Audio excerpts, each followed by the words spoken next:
may be the greatest catch I've ever seen in my life. All right, so we previously talked about on a video a few days ago why it is so advantageous to go through, and when you're attacking the tight end position, you either go at the very top, you go with the elite options, the guys where we have seen the production before, we know what to expect this upcoming season, and you know what you are drafting. Or if you aren't going for those guys in a traditional redraft league where you have access to the waiver wire every year, that's where you're punting. That's where you're not drafting the Dallas Goedert. As much as I like Dallas Goedert, that's where you're not drafting a TJ Hockenson. As great of a prospect I think TJ Hockenson was and how he's set up to succeed this upcoming season, we are going to be listening to the data. We are going to be listening to the historical trends for these league formats. If you're playing best ball, if you're playing dynasty, then there you can skew against this format. There you can go through and actually target those mid tight end ones. But if you're talking about that redraft league, go get those elite guys, which is why these two tight ends we are going to be discussing are so important to evaluate this upcoming season, because in the second round, at the beginning of the third round, I want to be coming away with one of these tight ends. But of course, we're going to dive into both guys and why I think that each of them are great targets and who I would prefer. But before we do that, I have a massive announcement, and that the Flock Meetup has been moved. It has been moved to Zilker Park. The reason for this is I'm getting a little nervous that we're going to have 15 to 20 people there instead of the 5 to 10 that I previously thought. So I thought the previous venue may not necessarily fit us all. So no, we are going to Zilker Park. Please, please, please, if you can make it out, June 19th, 6 p.m. at Zilker, Austin, Texas. Please come out. That is a Saturday.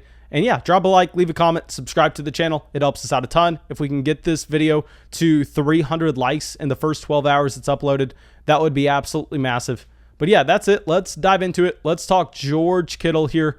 Now, George Kittle, he is going slightly ahead of Darren Waller in fantasy drafts right now. You have George Kittle at an ADP of 23 compared to Darren Waller's 24 ADP.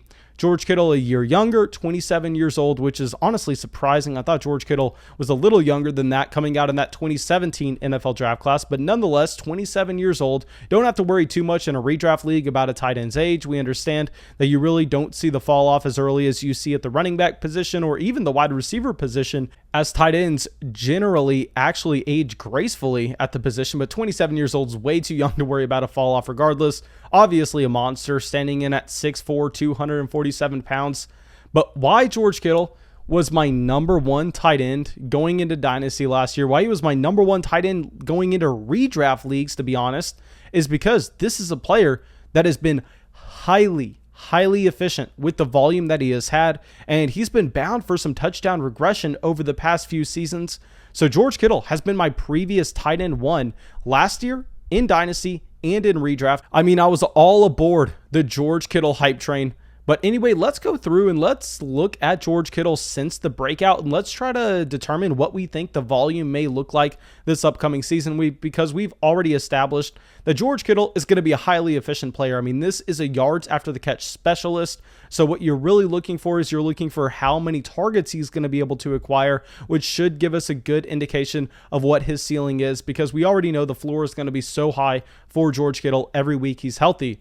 But anyway, back in 2018, his massive blow-up year, here he averaged 8.5 targets a game, 86 receiving yards a game, and this is why, I mean, he didn't even come close to hitting his ceiling. Even with that massive volume, he only had 5 total touchdowns in 16 games played.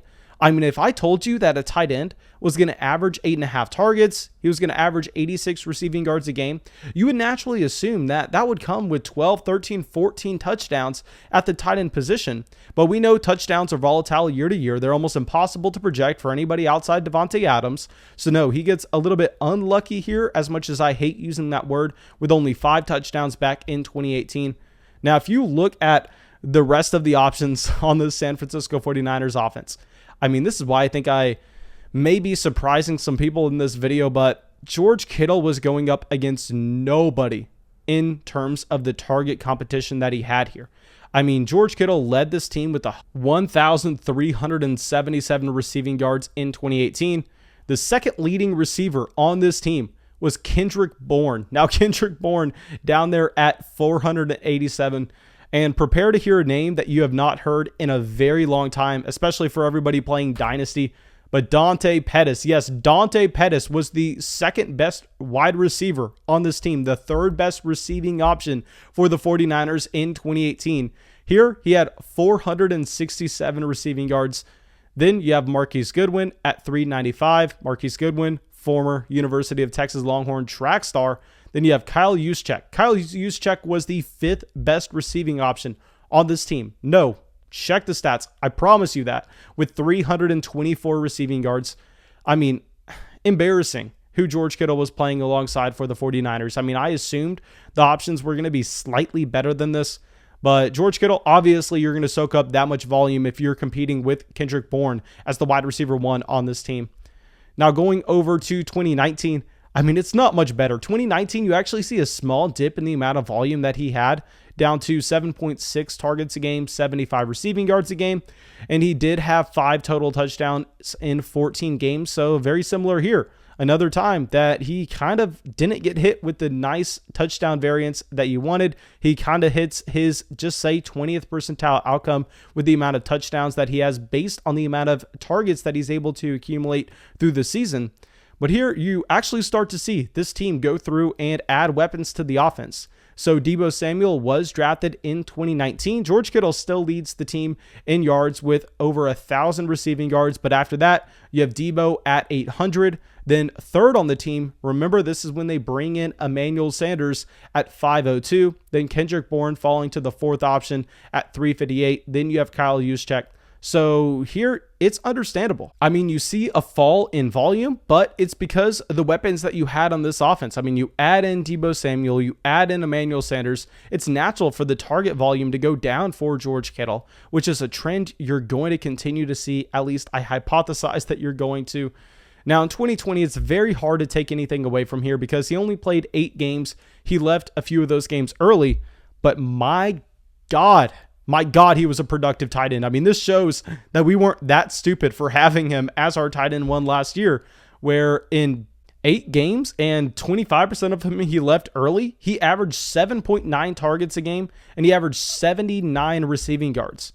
So keep in mind, I mean, if he stayed and played all those games, if he was 100% healthy, maybe you see that number actually bump up to 9 targets a game and up to 90 receiving yards, which obviously would have been a monstrous number, but it's almost impossible to say that. Football already such a small sample size game. The last thing you can do is take an even smaller sample and then try to extrapolate it out. No, you're going to be losing 9 times out of 10 when you do that. So we're not going to focus in too much on 2020 outside of the fact that, I mean, you see that there has been a massive change in the weapons that George Kittle is playing with on this offense. So you have Brandon Ayuk coming in. Ayuk automatically determining that he is an alpha in this 49ers offense, looking like a far superior wide receiver to a Deebo Samuel, looking like an X wide receiver that this team has needed for a very long time. So now going forward, you look at the wide receiver room and we think about the difference between 2018 to 2021 that you should have here in San Francisco. So this upcoming season, the wide receiver room is most likely going to look like Brandon Ayuk as the traditional X wide receiver for this offense. You're going to have Deebo Samuel as the flanker, the guy that's pretty much just around the line of scrimmage. You also have Richie James here. Yes, Kendrick Bourne does go over to New England, but a guy that hasn't gotten much publicity, a guy that I think could have been a vastly superior wide receiver to Deebo Samuel, actually, if he managed to stay healthy, Jalen Hurd. Now, I know it's kind of funny me bringing up Jalen Hurd while trying to evaluate George Kittle, but guys, I promise you, Jalen Hurd is a monster. I don't know if he's actually going to be doing something this upcoming season just because injuries have derailed the beginning of his NFL career to a point where I don't know if you can come back from something like that, but the point remains. This is a vastly superior wide receiver room. This is a vastly superior group of guys that are going to be competing for targets with George Kittle, which obviously helps his efficiency. Now defenses, they can't just go, hey, George Kittle's the one guy we need to stop. Let's focus in on that. Then we win this game. No, they have to go, okay, we got to make sure Brandon Ayuk doesn't beat us over the top. We got to make sure we limit the yards after the catch for Deebo Samuel. But what matters more so is the volume. Even if the efficiency goes up for George Kittle, the volume going down is hurting. And what hurts him, I don't want to say more, but definitely hurts him as well here, is the addition of Trey Lance. Now, I will be the first person to admit, Trey Lance is going to be a league winner in fantasy football. I am drafting Trey Lance literally every chance I get. I want to put the entire Flock brand into Trey Lance. I want to put all our eggs in that basket because I am so confident that Trey Lance is going to come in, and for fantasy football leagues, when rushing is a cheat code, he is going to be absurd. He is going to be a Lamar Jackson type player.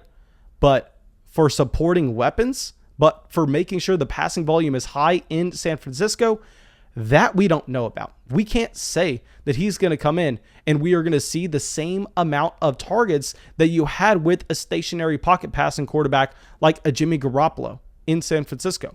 So while I've had George Kittle as our tight end 1 in the past, I think if you look at a multitude of things, if you look at the fact that you're seeing more competition for targets here, you look at the fact that maybe the passing volume goes down, you look at the fact that he's also been, I don't want to say injury prone, but dealing with nicks and bruises since he entered the NFL. I mean, you go back to 2017, misses a game with an ankle sprain. You go to 2019, ankle fracture, misses 2 games. Knee sprain, misses 2 games. And in 2020, MCL sprain, misses 2 games. Then a foot fracture, misses 6 games. So this stuff starts to add up. So I know that we have been very bullish on George Kittle in the past. And I want to stand by the fact that if George Kittle remained healthy, he could have had the potential to be the tight end 1 and a league winning option last year. And I think if you look at the per game numbers and understand the context behind them, we can say that, I don't want to say it most likely would have been the case, but there's a decent chance it would have been. So George Kittle, I've really liked him, but there are things trending in the incorrect direction for him. And on the flip side of this, let's go over to Darren Waller.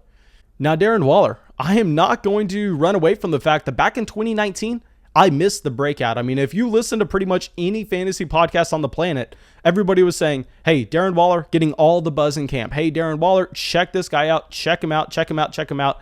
And we overlooked it. We went, okay, this is just another puff piece. And we missed out on a league-winning type player. Now, Darren Waller, surprisingly, only 28 years old, only 1 year older than George Kittle. Surprisingly, even a bigger human at 6'6", 255 pounds.